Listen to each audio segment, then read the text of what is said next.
So I did the unboxing about a week ago, and that raised a lot of questions for you guys. Now we're going to do the full review where we take a deep dive into what's in this box, talk about the good, the bad, the brilliant, the terrible.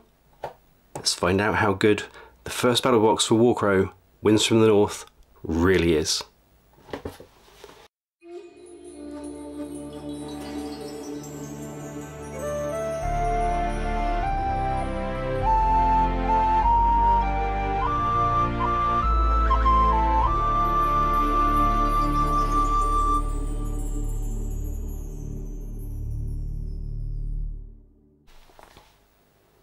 Welcome to the Dice Gods. My name is Hydra and we're back in Lindworm, and today we're taking a look at the first part of the pre-order set that you can get for Warcrow.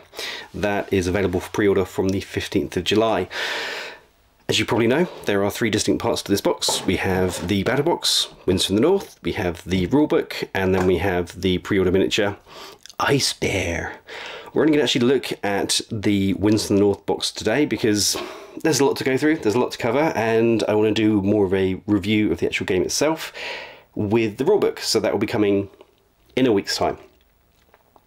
We won't actually be reviewing the Ice Bear himself because he's an awesome miniature, he's gorgeous, you've probably seen pictures of him, he's as good as he looks in the photos. But I don't really want to talk about his stats and things like that until Corvus Belli have released that information, which probably will happen during the release, the pre-order release week in July. So we're not going to be covering him on our videos. Others may, but we're not going to. I'll let Corvus Belli have the honour of revealing Ice Bear to the world. Now, thanks as ever to our friends at CCG Winkle who are sponsoring this video. You can hop over to their website, link below, and get yourself a copy of Winds from the North or the pre-order set on order now, and they'll get that out to you as soon as possible when it lands, I think in August. So get over there, get that done. You can bag yourself a copy of this now. But now, on with the fun. So Winds from the North carries on the tradition that Corvus Belli have set with their Infinity starter sets, where you have a set of terrain, a set of basic rules, all the tokens and bits and pieces you need to play, as well as miniatures to get you started. We are going to take a look at the terrain, the tokens, the rulebook, and the miniature in today's video, so buckle up, we've got a lot to cover. So let's start off with what's probably the least exciting bit for many of you, the terrain that comes in the box. I've actually got the map folded a little bit here, so it's slightly larger than this, but as you can see we get a mat to play on, we get lots of these little barricades and walls as well to play with, plus flat trees or rocks or trees, ponds, barricades or rocks, and the actual buildings themselves. Now these are, as you can see here, they're incredibly easy to put together. What we have is one piece here and one piece there that click together, and then a roof section that gets pushed on top.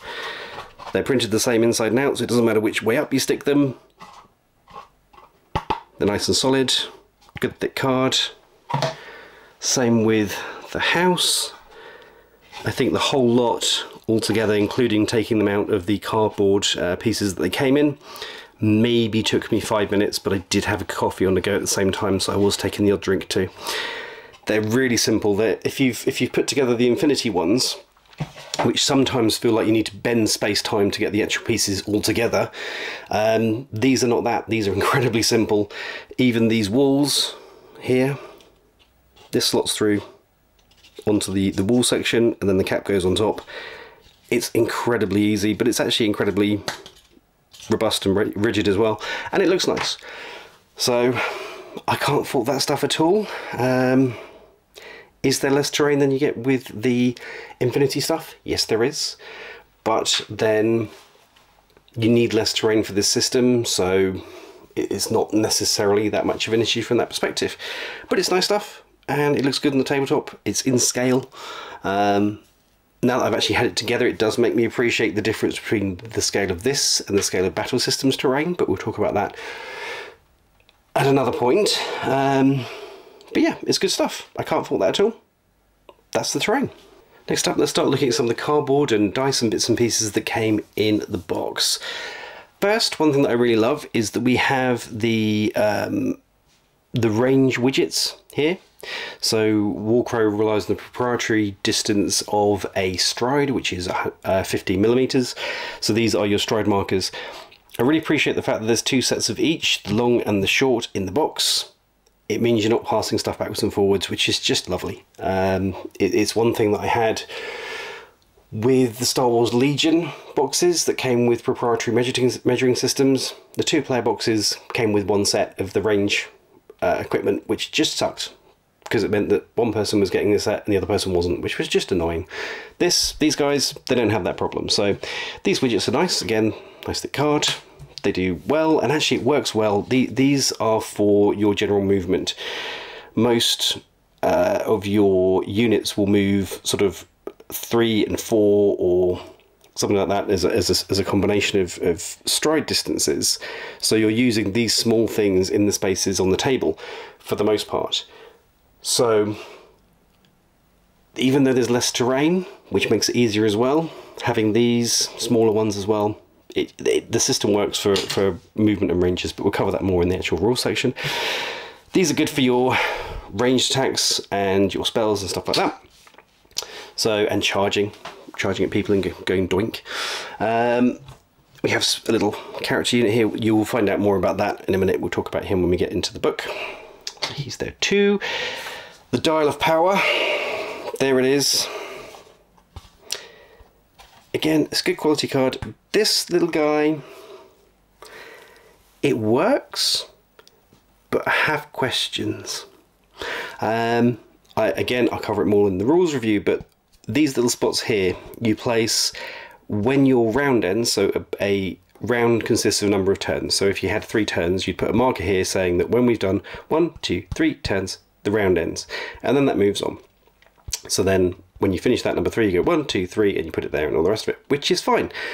But this is also used to track events.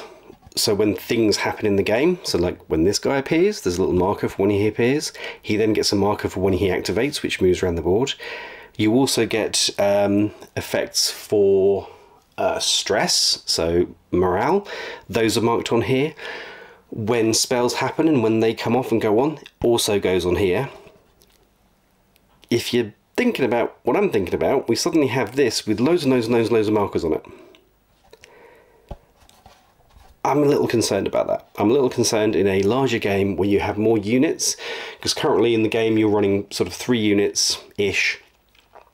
So it's not so much of a massive problem, but I think when we start getting into larger games, I'm concerned this is just going to become a mass of tokens, which as you're moving stuff around becomes a confusing massive noise. But yeah, I want to see more how that goes. I will say, in the smaller games that we've done so far, it works. It's great. It's fantastic for tracking your progress through the game, for knowing what turn you're on, for knowing what round you're on, for knowing when something happens, for knowing when something comes off or when something goes on. So that is fair. This is great at the smaller size. I think at larger size, I still have questions. Unfortunately, that does mean I'm going to have to buy more miniatures to test it out. I don't know how I'm going to cope, but we're going to give it a go. We then have all of our unit cards. So we have Hegemony here. These guys are great. They make playing an absolute delight. You can attach units or characters to units, and when you do, you just set them up like this, because this is what he gives to them when he's attached, and when he comes off, you use this. This system is great. I think it's awesome. It's nice and clean and clear. The only concern that I have with these is actually if they get an update. So if we get rules updates that change their stats in any way, these are useless. So what happens then? Are we going to get reprints? Are we going to get the option to download and print ourselves, or what? Either way, that's a question that I have. But in the current form, in this box set, this makes it really easy to reference your troopers, your units, and see what they're doing, and remember your skills, and remember what happens next, and track things, because this is where your tokens and markers go for status and effects. So if somebody takes a wound, it goes on the card. If somebody gets stressed, it goes on the card. There's all kinds of things that just go onto here, and that makes it nice and clear and nice and easy to read what and where and how is going on. So as a mechanic in the game, it's fantastic. It's even better, I think, than the ones we get for Star Wars Legion, which is a reference I've made before. They use cards, but they're not really big enough to put your markers on to track how things are going. It gets a bit cluttered. These being a bit bigger, for me, works. So I like the size. I just have questions about how things will go as they get updated. When you get this box, you'll also find these guys, which do not have miniatures in the box. They are the non-character versions of Drago and Albork, who are the characters that come in this box. So if you want to run them as not the superhero characters, you can use these to do it. Now we come over to the dice. It's a full set. The maximum you're ever going to need of any coloured dice is 3. So we've got a full set here, but for one person. So if you buy this and split this with a friend, you're going to need to buy your own set of dice, which is, in opposition to these, it's a little bit frustrating. It's kind of like, right, so one of us is getting the dice and the other one's not. So that's a bit annoying. One thing that has been raised a lot is the issue of being colourblind with these dice. And yeah, candidly, if you're colourblind, these aren't a thing. I think that there is going to be a way around that. I think if we had dice that were, I don't know, marked in a specific way, that may help. But as they come in the box, if you're colourblind, these aren't going to work. It's as simple as that. I wish I could spin it another way, but that is, yeah, legitimate criticism and something that is not going to work. However, if you're not colourblind, these dice are brilliant. If you're somebody who just, capital D, does not like custom dice, proprietary dice, this game, you're not going to like it. But for me, I think these are brilliant. The ability to look, as we have here, here's the attack for Drago. I need 2 red, 2 yellow, and a green. Pull them out of there, roll them. There is no thinking about stats, there is no figuring stuff out, what range am I at, blah, blah, blah, blah, blah. Any of that stuff that we get with a lot of other gaming systems, it is purely pick up those dice, throw those dice. What it says on the card is what you chuck. That's not to say that there aren't modifiers, there are, but it's much rarer, much sort of fewer and further between. It mainly comes around with cover. So these dice combined with these cards just makes it really simple to play the game to a relatively competent level relatively quickly. So I like that. That works for me. Takes a lot less thinking and a lot less remembering of rules and stuff. It's just a herp-a-derp. Is it red? It's red. I throw the red one. Nice. Right, that's dice, measuring widgets, cards. Let's move on to even more tokens. Right, tokens. There are many. There are many, many, many, many, many. If you didn't know this was a Corvus Belli game and somebody showed you the token box, you'd have probably a fairly good shot at realising that it was. These are all the ones that come in the box. We have tinge markers, which are when things go wrong when you're casting spells, what happens. We have wounds. We have, over here we have frightened, we have vulnerable. These are states that you get given. Disarmed and slowed. They are states that happen to your troops by bad things occurring. We have here stress, so when combat fails or effects are given to you, you can end up with stress. We have over here when your guys are demoralized and they're running away, command tokens. That's going to be a familiar thing that happens. There are so many tokens inside this box. They're all useful. These bigger ones that you'll see are to go onto the turn tracker, so they go in the black box of the turn tracker. This, for example, is a special event, so that if the scenario tells you to put a special event marker on, that's the one you put on. This is the round end marker, so it tells you where to place that. That's where you put it. And this is your initiative marker, who's deciding who goes first and second, etc, etc. They all have a use. Them having their own individual designs makes it relatively clear what to do with them, and how they all work. So, and different colours, again, not for the colourblind, we hit that problem again. But there are lots of tokens, a la everything that our good friends Corvus Belli do, but they're nice and thick, and there's plenty of them. I don't think I've hit any so far that I felt that I needed more of. Again, I think possibly, especially with like demoralized tokens, you may need more of them because they're numbered so that so a little bit of explanation. When your guys get too stressed and they want to run away, or they decide to run away, then you place this on their card so that you know that person is demoralized, and you place this 2 turns away from your current turn, because that's when they get the chance to rally. So the numbers have to correspond so that you know which unit goes with which point on the turn tracker, like this, for the roll. So little bit of a display. There we go. So if these guys had decided to run away and flee, you'd put the 3 on there. It's currently turn 8, so we go 1, 2, and then they get to roll to rally there. That's fine, but as you'll see, I think we've got 4 or 5 sets in here. We've got 4 sets. Yeah, we've got 4 sets. So if things are going horribly wrong and you have more than 4 units that are on the run, you're out. You're going to need to find another way to mark that. Especially when you and your opponent are also, you know, this strikes me as quite a violent game, and I think there's lots of things you can do to make your opponent flee. In that situation, you're going to end up with a lot of these tokens. We're going to need more than the 4 that comes in the box. So just bear in mind that, but for what you get in the box and the size of forces that are in the box, there is more than enough tokens here. But I think going forward, as a player, I've already clocked, okay, I'm going to need some more tokens. I'm going to need a way of differentiating them from my opponents. That's something I need to think about.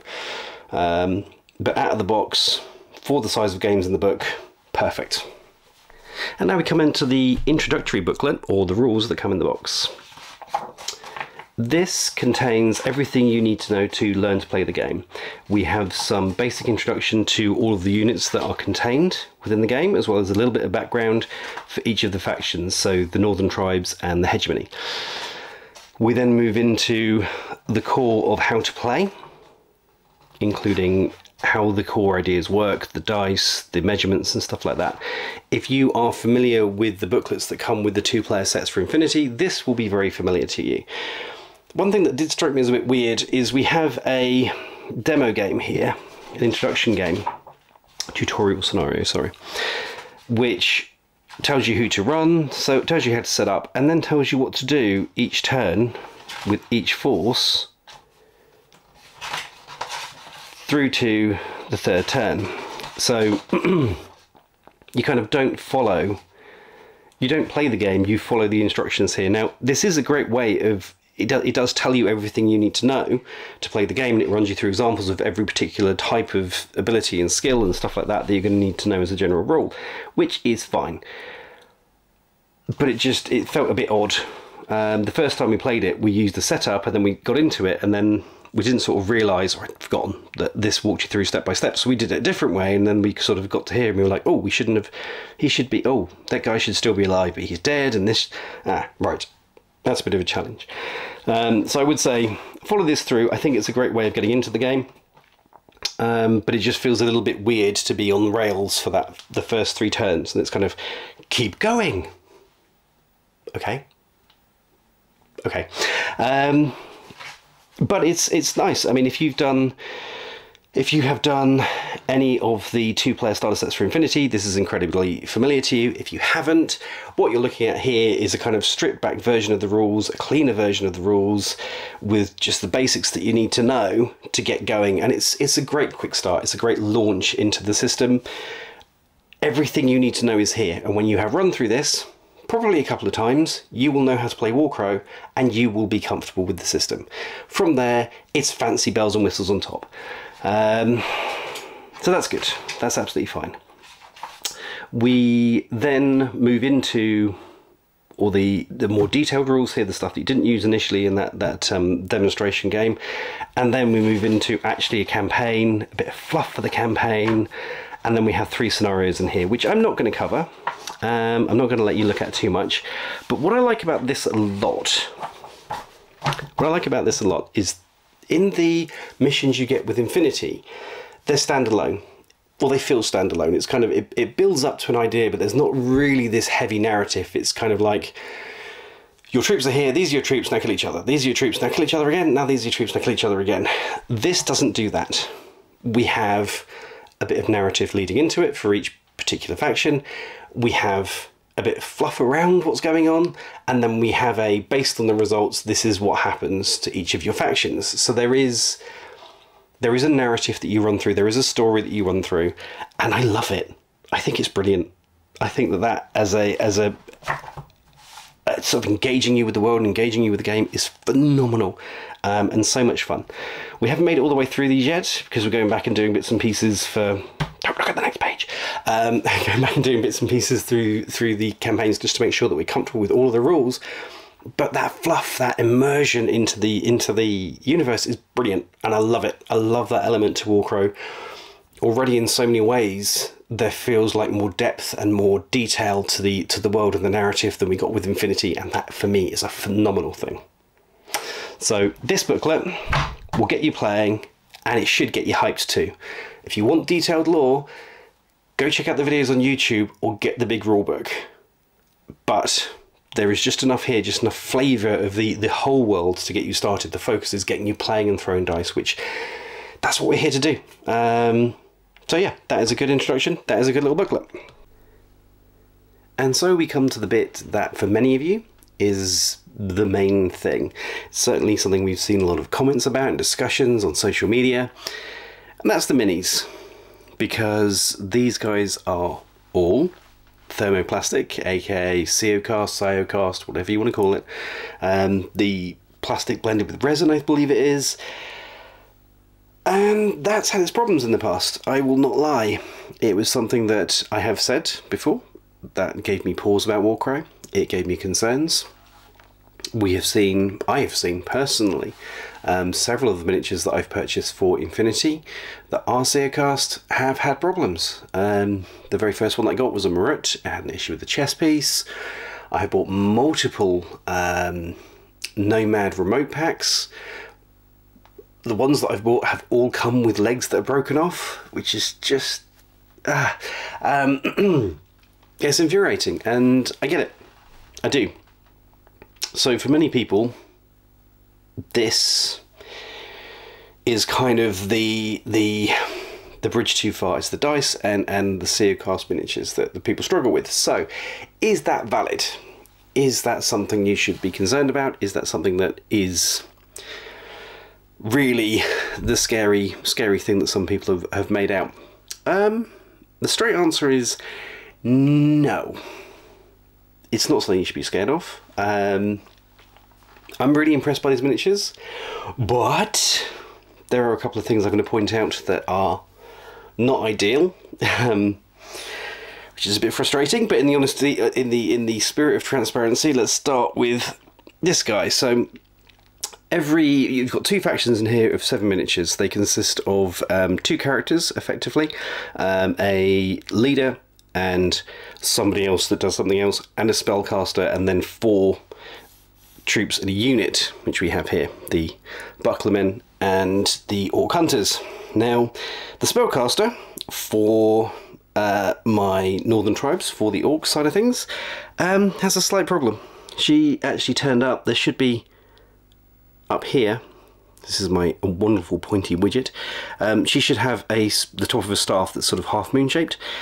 It's not there. It has snapped off at this point here, and it wasn't in the box. So I'm currently waiting on CB to send me a replacement. Now, I feel for them on that front. This is obviously, they're sending out a first few boxes to people to have a look at and to get out and gaming with and stuff, and one's ended up with me. And yeah, that's the first thing that I have to say. One was damaged and the piece was missing, so I couldn't even fix it. It was gone, and that is disappointing. It's disappointing from a quality control perspective. It's disappointing from a material perspective. So that's the first problem that I hit with these guys. The second problem that I hit, because we're just going to get these out of the way, is one particular miniature. This little genius here. There is a mould line on the helmet here that runs across the body and down the back that is almost impossible to get rid of. I've worked on it quite a lot, and I'm starting to lose the shape of the helmet. It's just a really rubbish one. It has to be said. That was really frustrating. And the last thing that I'll highlight that was a bit annoying was these parts on the scabbard for the blade and on the pommel. They all had a piece of flash on them that deformed the shape of it, so you couldn't see what shape they were supposed to be. So this is kind of my best guess at what shape that should be. And because it's Seacast, it's not quite as easy to work with as a metal. You can't just sort of cut it off and file it down. It doesn't work that way with Seacast. So they've all turned out fine for the most part. I mean, you can see there, it's not quite perfect. But image on screen now, this is how they started. So they've turned out okay. How were these to work with? Those are the issues that I had. One broken piece, one very dodgy mold line. There were other mold lines on here. Some of those on the screen at the moment, with some flash associated with them. Those were the problems I had. But, so, putting these guys together, before I give you a tour of the individual miniatures, putting these guys together. One very sharp, fresh bladed craft knife. All of these guys had a wash. And I actually used this Gorilla Glue gel for all of them. And they, for the most part, went together like an absolute charm. The only exception being this guy. Somebody else has actually put this in a video. I can't remember who. But there's a lug that holds the back part of this miniature on that you need to cut some bits off of for it to fit properly. So actually that's another issue that we hit. So you need to cut off some of, there's an outward sticking lug here that attaches the back part on. You need to cut that down and then it fits nicer. But with a wash, with a good craft knife, they went together fine and they cleaned up nicely. They cleaned up without too much of a problem in any way, shape or form. The details on these, let's have a look at them. They are crisp and they are clean. There are a few mold lines around because I'm impatient. I could have done better with a blade. So you see there's a little bit here. It's the problem with Seacast is you can't use files like this. You're stuck to a blade, and that does make it complicated. But I would say that this material is better than the stuff that I've used, that I've had with them before. It's a little bit more firm. There are still wiggly bits, so if some of the thinner ones, there we go. Not as much as they used to, they're not as floppy as they used to be. But that does mean that working with it is a little bit harder than metal, but these miniatures are currently really clean and really nice. That one over there, notwithstanding, I don't know what happened to this one. I think it was a Friday afternoon special, just had a bad day. But the rest of these are really nice to work with. I am not the most patient of builders by any stretch of the imagination, but you can see the details here. You know, I've heard a lot of people saying, oh yeah, we've seen the 3D renders, what about the actual miniatures? They are lovely. They are really, really nice.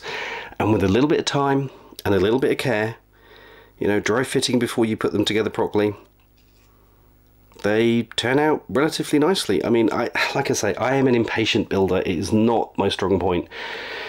And at my time of life, I have accepted the fact that I will never be a patient builder. But these, with my limited patience, my excess of enthusiasm, they went together nicely. I mean, you can see the quality, you can see the detail on these guys. They're just pretty. So those are the Orc Warriors. Let's have a look. The Wise Mane. Hoopo's favourite. Damn it if she hasn't got a point. He's stunning. It's just a lovely miniature. 34mm of oof right here. For all of you who are interested, let's get an Infinity miniature. There's a bit of a size difference. It's close, obviously.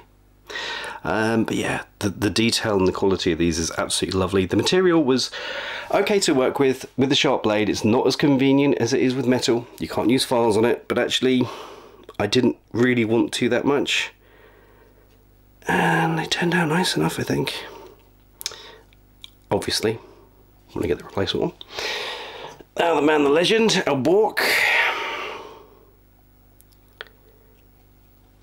You can see, I mean, there's a line down here where somebody was a little bit impatient. You could get that better. I think shaving off the back would be a little bit better.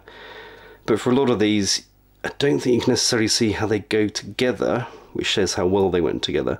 There's a little bit in this shoulder here as well, like a little bit just there. That's going to need filling.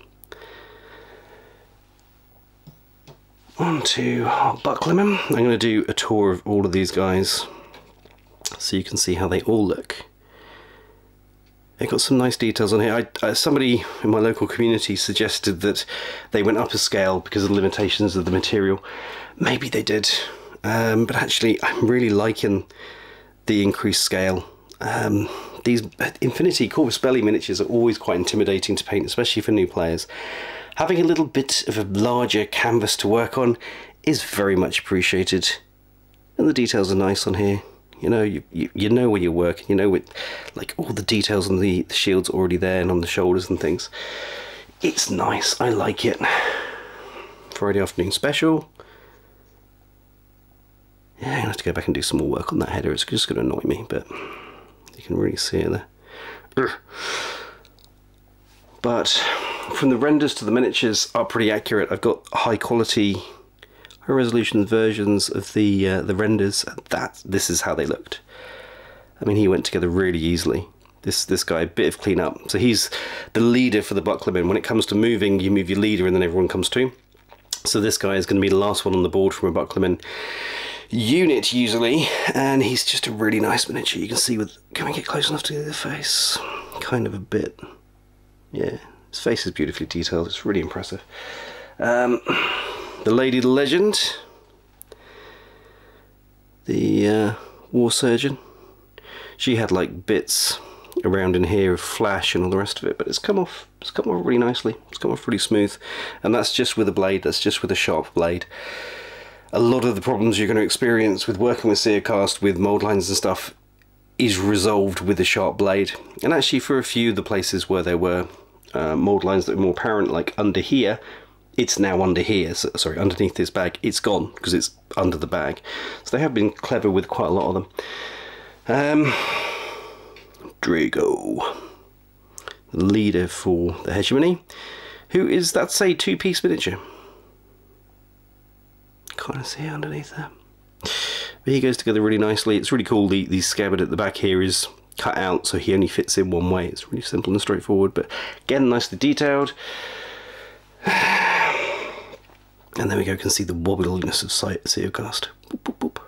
But it's not bad. The detail on this book as well. Can we get that in focus? It's just nice.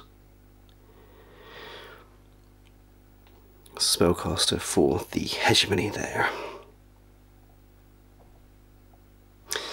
So yeah, that's the miniatures. Like I say, my experience of putting them together, you are some good glue, a sharp blade, and a bit of patience away from success. This, I think, if these miniatures were the first they produced in Seercast, I wouldn't have been as nervous as I was coming into this, if that makes any sense. The first ones that came out from Corvus Belli were a bit dodgy, and it showed. It showed this was a new technology, this was a new material, and it just didn't work. This also doesn't feel as brittle as some of the other Seercasts that I worked with, so that's good. I don't think that we're going to be dropping this on the floor and it's going to be shattering like some people have experienced. In fact, Lilith has had that with one of the Penitent from the Observance box, the big Walker unit for Bakunin. Her one got dropped at one point and snapped at the ankle, which was just, yeah. I did miss metal in that situation. These don't feel like the same material. They feel better. They feel more robust. They feel a little bit more springy. And they feel easier to work with. And like I say, I am not a modeler. I'm not a painter. I don't entirely know what I am, but I'm neither of those things. And these were pretty simple and straightforward to put together. As you've seen, there's a couple of bits and pieces that need touching up, but that's with a relatively quick, slap-happy job. If you're the type of person that wants to take your time and get these perfect, you have a much better chance of doing that with these than you have with the previous Seercast I've worked with. And I would put it comparable, not the same, but comparable to the metals from Corvus Belli. And that's a relief. I'm happy about it. I'm even more hyped now for what comes next. And as they continue to develop this material, I think it's going to improve. But for right now, if you were concerned about this material, I wouldn't be. This stuff's going to be great to work with. Look forward to seeing these getting painted up on social media from us soon. I got demos to give, so play it painted, right? And so there it is. Winds from the North, the first battle box for Warcrow. What do I think? Well, this is RRP, 130 euros. It's not a small amount of money. You are getting 14 miniatures, a small table of terrain. This isn't a full table of terrain for Warcrow. Warcrow runs on a 3 foot by 3 foot or 90cm by 90cm table. You are getting a small book. You are getting the dice. You're getting all of the tokens for the forces in this box. And you're getting a good start into the game. There are a couple of issues with the Seercast miniatures, but none of the nightmares that were being predicted. Completely manageable. Yes, I got unlucky with my spellcaster, with my evoker. Disappointing. But what do I think? 130 euros. Well, first of all, it's worth mentioning that that's what I paid for this. We were given the option to pick up a copy early, but it would be at full retail. That's what I did. How do I feel about that? I'm happy, actually. I'm happy. Because there's something we haven't talked about at all so far in this review. And it's arguably the most important thing. How does it play? And I mentioned we've had some games of this. I spent a lot of time immersing myself in this particular rulebook. This one here, not the big one, this one. Putting the miniatures together, putting the terrain together, and playing. And you know what, guys? It was fun. I enjoyed it. Setting up this small table of terrain took minutes. Setting the table up with these unit cards and with the tokens that we needed, and, you know, with the wheel of power itself. It didn't take long. It was I want a game, let's get set up, let's go. And then it was fun. I enjoyed this. Yes, there was some management with the tokens. Was it a little bit fiddly? Yeah, maybe. I don't know. I think for the first games, it's hard to know. But I will say, for a game that I'd never played before, yes, I've read a lot about it, but playing against Lilith, getting her onto the table, explaining to her how the game worked, the basic core ideas, within minutes she was getting the core ideas and throwing the miniatures around and understanding how this worked and seeing how it fitted together, and the dice felt intuitive, the movements felt intuitive, the concept of what we were trying to do for the scenario was clear. It was, yeah, it was fun. I came away from this and it was fun. It didn't take too long. You know, they're saying that a full game, there's 100 points of miniatures in this box. They're saying that the game will be 250 points. This will be an hour and a half to 2 hours of your life. This will be, if you have your terrain organised, a 15-minute, 20-minute setup. You know, when you're good at this system, you're going to be in, out, done in 2 hours. And you're going to have fun. It's going to feel narrative. It's going to feel immersive. You're going to feel like you're in Lindworm, that you're engaging in these combats. You know, playing Hegemony feels like we're playing this force that are quite defensive. They have got some offensive capabilities, but our role is to hold those objectives, to hold the line against the invaders, and to push them back from our territory. That is what we're for. We are the iron bulwark upon which they will smash.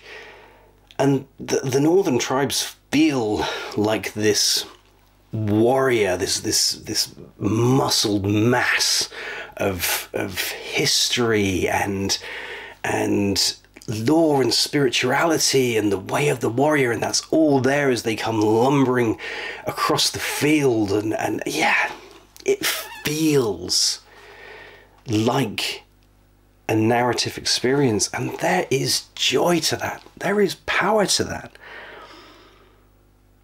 from a single box with what amounts to 4 missions, including that introduction game, with a limited number of miniatures and a limited amount of terrain. They have done a lot, and they have made a statement, in my opinion. They have laid out clearly what they're aiming to do here. This is not Infinity. This is not Age of Sigmar. This is not anything that you've seen before. This is something else. It's doing its thing, and it's a little bit different. You know, we've copped a lot of flack. I've copped a lot of flack because I've said this feels like they're trying to do something different. This feels like something new. That's a subjective opinion, but to me, this is something refreshing. This is something new. I'm on board. Is it perfect? No, it's still a version 1. Are there issues with Seercast? A bit. But I've already had enough fun with this box and this setup to say that that 130 euros was well worth the investment. And I'm here for the next step.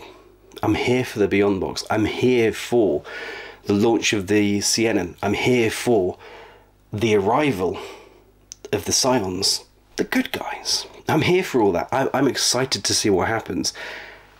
We're going to cover more of the lore side of things and what's going on there when we talk about the rulebook, but this is a rich, fully imagined world. And yeah, for a version 1, good job, CB. Colour me impressed. Now, don't drop the ball, guys. No pressure. So there it is. Overall, Winds from the North is a purchase I'd highly recommend. It's good value for money, and it's fun. If you're looking for not a skirmish, but not that huge sort of mass battle size type system, this is pretty much the only one in the market right now, and it's well worth your time and attention. If you're still on the fence, you will find that people like me, Warcrows, and Corvus Belli themselves will be demoing Winds from the North at various events over the coming year and beyond. I think I've got an event in Belgium coming up. There's conversations about something in Germany. I don't know. We have lots of places that you're going to be able to see this. So find out where your local Warcraw is, have a chat with them, see if they're bringing it on board, or look out for industry events and stuff like that, or speak to your local gaming store, see if they've got somebody that can bring it into demo. If this sounds good to you, if you've looked at it and thought, actually, hell yes, which you should, and is the right life choice, then what you need to do is head over to our friends CCG Winkle, who again sponsored this, and get yours on pre-order. The official pre-order for Winds from the North starts on the 15th of July. And that week of pre-order will be, as ever with Corvus Belli, full of loads of information and releases and videos and whatnot, so look forward to that. We're going to be covering more stuff in the lead up to that sort of pre-order window. Next week, as I say, we should do a full we should do a full review of the rulebook, including our thoughts on the actual system itself, where it is, how it plays, where the issues are, thoughts, feelings, suggestions, etc. But for now, let us know if you're hyped for the game in the comments. Let us know if you've got any questions, anything you specifically want answered about this box, and we will if we can. Any suggestions, any ideas, any specific questions you want answered from the rulebook as well, stick those in the comments and we'll get that into the review next week as well. But for now, thanks again to CCG Winkle. Crucially, thank you to all our lovely Patreons and our channel members. You guys rock our socks. If you are enjoying what we're doing with Warcrow, please consider joining the membership of the channel. We also are easing up on 2,000 subscribers on YouTube at the moment, which is surreal. I don't know what you're all doing. Do you even have nothing better to do with your time? But we're easing up on that 2,000 subscribers now. When we hit 2,000, there is going to be a very big Warcrow based giveaway. Going to say nothing more about it than that, but we're going to be giving away some stuff that you're going to want. So keep an eye out for that. Hopefully that'll be in the next month or so we hit the 2K. If you're not a subscriber already, do consider subscribing now. Speaking of, like, share, comment, all that good stuff. Thanks again to CCG Winkle. Thank you so much to our members and our Patreons, especially Joe Rogers, you handsome devil. And we will see you guys again soon. Thanks for watching.